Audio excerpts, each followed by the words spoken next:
Let's make one thing clear from the start. The harder you try to fit in, the further you drift from yourself. And the more you talk, the emptier you become. I'm not the one saying this. It was said by a man who lived in a barrel, urinated in public, and mocked the world while the world tried to understand him. Diogenes, a philosopher who wasn't looking to please, fit in, or much less be remembered. And yet, here we are, centuries later, talking about him. Why? Because while most people struggled to be part of the crowd, he chose to be a spectator of collective stupidity. And you know what he said? That the more sociable you are, the stupider you become. Does that sound exaggerated? Perfect. Because that means this video is for you. Because you, who laugh even though you don't understand the joke, you, who greet others even when you don't want to, you, who pretend interest out of fear of not being accepted. You have fallen into the most perverse trap of our era, social hyperconnectivity. And the worst part is that you don't even notice it. Every word you say to belong, every silence you choose to avoid discomfort, every gesture, every laugh, every damn Instagram story is nothing but bricks in the invisible prison you have built around your mind. Want the truth? You no longer know who you are when no one is watching. What if I told you that all that noise, all those friendships, all those gatherings aren't bringing you closer to wisdom, but pushing you into the abyss of emotional stupidity? I'm not talking about the stupidity of not knowing how to add fractions. I'm talking about true stupidity, the one that makes you forget the essential, the one that forces you to betray yourself with a smile, the one that turns you into a slave of the superficial, of the group, of the what will they say. Have you ever wondered why, when you're alone, you feel strange, uncomfortable, empty? Because you're not used to inhabiting your mind without the echo of others. You don't know how to think without borrowed opinions. You don't know how to decide without looking around. And that's no coincidence. Society doesn't want strong individuals. It wants functional pieces. And for a piece to work, it needs to fit in. And to fit in, you have to smooth your edges. And do you know what those edges are? Your judgment, your identity, your truth. But let's go further. Why do you think the smartest people in history were loners? Coincidence? I don't think so. Because thinking deeply requires silence, and silence is at war with sociability. In this video, you won't find advice to be more liked by others. I'm not going to teach you how to be more charismatic, or have social skills, or stand out in groups. On the contrary, I'm going to tell you why all that can be the most refined form of self-betrayal, because sometimes being the life of the party is the price you pay for not having your own soul. Diogenes didn't hate people, he just despised the farce.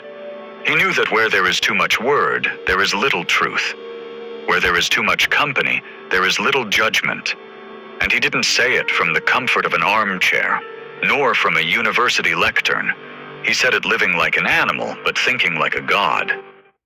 Hey guys, can you believe that Amazon made billions of dollars and only paid zero in tax? Isn't that incredible? That's absolutely crazy. Thinking like a god. So tell me, to what extent are your relationships truly yours, and not a reflection of your fear of being alone? This video is going to shake you. It's not comfortable, it's not kind. But if you stay, maybe you'll begin to see sociability for what it really is, a disguise. One we all wear, and few dare to take off. Get ready, because from this moment on, you're going to start distrusting every conversation, every shared laugh, every automatic gesture, and not because they're fake, but because you don't know how much of yourself you are sacrificing in them. This isn't misanthropy, it's lucidity.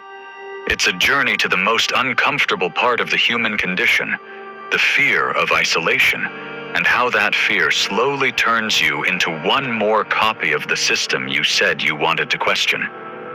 Because the more sociable you are, the stupider you can become. And if that bothers you, it's because deep down you know there's some truth here. Welcome. This is not a video, it's a fracture. And what you decide to do with it will no longer be with the voice of others in your head. It will be with your own. Finally. Ready to lose friends and gain clarity? Perfect. Then don't leave. Because what comes next isn't a lesson, it's a mirror. One that not everyone is prepared to look into. Do you know the deepest problem of all this? That most don't even realize they're being domesticated. That's the scariest part. You don't need shackles when the subject kneels on their own. You don't need a cell if the mind prefers the crowd to freedom. And here comes the next enemy, a quieter one, more elegant, more insidious, social validation. It's the drug no one admits to consuming. No one tells you, I want to be approved. No, that would be too honest. Instead, they post, smile, dress a certain way, adopt opinions like someone puts on a shirt, just to fit into a mold they don't even question. Validation isn't a compliment, it's an addiction. And that's where stupidity begins to seem sensible. Because to be validated, you have to be understandable, predictable, comfortable. And nothing is more comfortable for others than someone who thinks like them. Validation doesn't require intelligence. It requires conformity. And the more you seek it, the more you diminish your ability to think for yourself. Because real thinking, deep thinking, is dangerous. It distances you from the group. It makes you strange. It turns you into an outcast. And what does a human do when they start to feel out of place? They give in. They adapt. They give up their inner voice to not lose external approval. And right there, right then, is when the stupidity begins. The mind cannot be sharp when it's waiting for applause. Critical thinking isn't born in applause, it's born in conflict. But conflict scares. Because it's uncomfortable. Because it's lonely. Because it forces you to see yourself without social makeup. Look around you. Observe people. Notice how they laugh in unison. How they repeat ideas without digesting them. How they defend causes they don't understand. Just because they're trendy. Do you think that's intelligence? It's not. It's obedience with a smile. And here comes the hardest part of all. The smarter you are, the more at risk you are of becoming stupid, if you choose to live to be accepted. Because real intelligence implies dissidence. It implies stepping aside. It implies saying what no one wants to hear. But that's not rewarded. That's punished. How? With society's favorite weapon, symbolic isolation. They no longer exile you physically. Now they silence you with indifference, with soft cancellations, with that uncomfortable void that appears when you don't follow the script. And most can't stand it.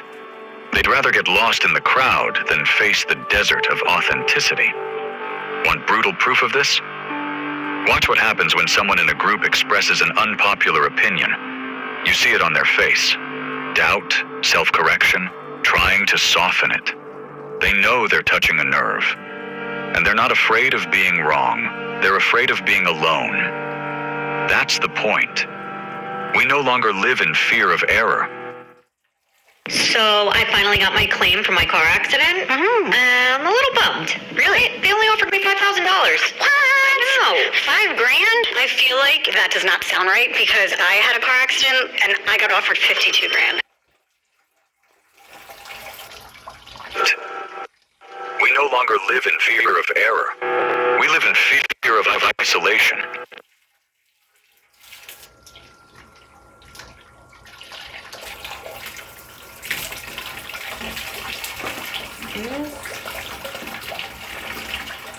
God. Oh my God, just anything, shit.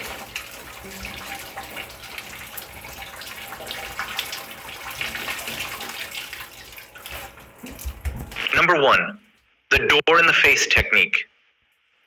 Imagine you're walking down the street and a charity worker comes up to you and asks, "Would you be willing to donate $500 to help struggling families?" That's a huge ask. You probably hesitate, feel a bit uncomfortable, and then say no. But then they immediately follow up with something like, "Okay, totally understandable. How about just $20? Suddenly that second request feels much smaller and way more reasonable. And without even realizing what just happened, you're reaching into your pocket and handing over the money. You've just experienced one of psychology's most powerful compliance tricks, the door in the face technique. This strategy works because of something hardwired into human behavior, reciprocal concessions.